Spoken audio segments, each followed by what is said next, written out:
पिछली वीडियो में हमने जाना कि कैसे एक MLM multi level marketing company को ज्वाइन करके आपको 3 साल तक की जेल भी हो सकती है भारत के कानून के तहत, और कैसे पहचाने कि एक MLM लीगल MLM है या इलीगल स्कीम्स है, ये उस वीडियो में है। इस वीडियो में हम टू द पॉइंट बात करेंगे कि क्यों आपको कोई भी MLM कंपनी ज्वाइन नहीं करनी चाहिए। ये कोई बायस्ड वीडियो नहीं है, मैं बताऊंगा आपको फैक्ट्स। मैं ये नहीं कह रहा कि MLM बेकार है, मैं कह रहा हूं MLM कितना ही अच्छा हो आपको ज्वाइन नहीं करना चाहिए। क्यों नहीं करना चाहिए इस वीडियो में बताऊंगा, और इसको रखने के लिए मैं कुछ रिसर्चेस का सहारा लूंगा। उन रिसर्चेस में एक कंपनी एमवे भी है, एमवे अमेरिकन कंपनी है, तो इसका शॉर्ट फॉर्म है। और इसमें मैं आपको कुछ कंपनीज के एग्जांपल्स भी दूंगा, जैसे एमवे, क्यूनेट, ऐसी कंपनीज का एग्जांपल दूंगा, और एक मास्टर स्ट्रोक बताऊंगा कि किस पोस्ट के इंसान को भी जेल हो सकती है MLM के अंदर। तो चलिए शुरू करते हैं। कंपनीज के एग्जांपल्स पे बढ़ने से पहले हम जानेंगे कि क्या रिसर्चेज हुई है MLMs के ऊपर। अच्छा, बहुत सारी रिसर्चेज हुई है, लेकिन इस वीडियो में मैं 2 फेमस रिसर्चेज के बारे में आपको बताऊंगा। पहली रिसर्च 11 MLMs के ऊपर की गई है, जिसमें एक एमवे भी है। ये करी थी रॉबर्ट फिट्जपैट्रिक ने। ये MLM एक्सपर्ट के नाम से जाने जाते हैं। इन्होंने ये पाया अपनी रिसर्च में। अच्छा, ये रिसर्च बहुत डिटेल है, लिंक डिस्क्रिप्शन में है। मैं बताऊंगा सिर्फ आउटकम्स इस वीडियो में। पहला जो आउटकम था इनकी रिसर्च का वो ये था कि आधे से ज्यादा MLMs में करीब 70% रिप्रेजेंटेटिव्स या फिर so called distributors zero income पे काम कर रहे हैं, no income at all. Second जो आउटकम था that the products for over price making it difficult for the representative to sell those products in the market.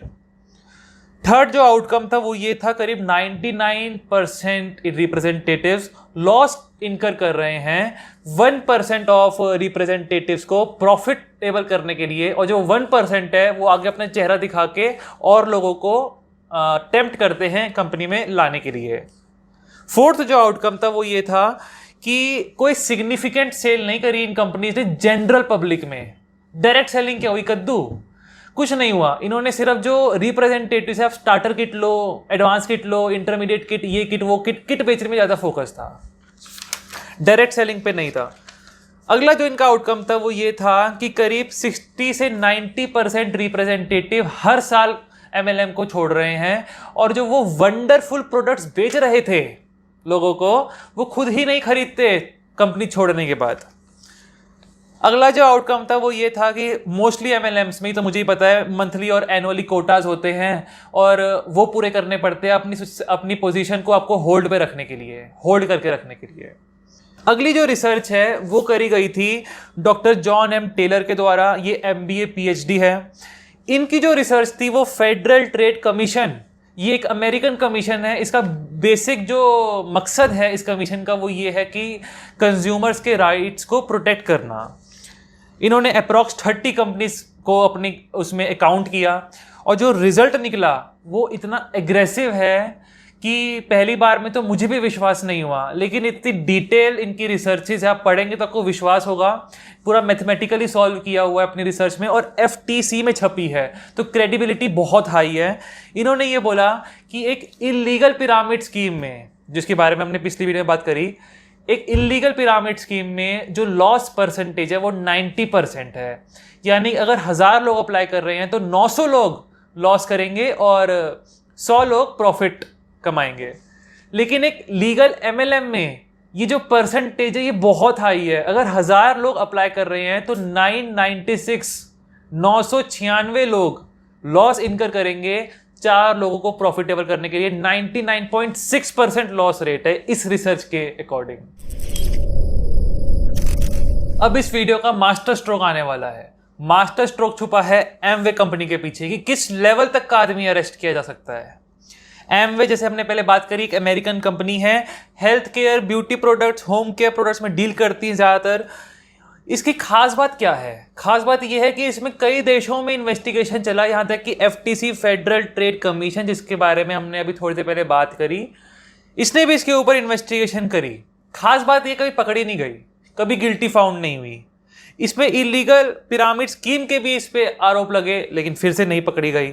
हालांकि ये कहा जाता है कि इसने करोड़ों रुपए, करोड़ों डॉलर्स अपने सूट्स को सेटल करने में खर्च किए हैं आज तक।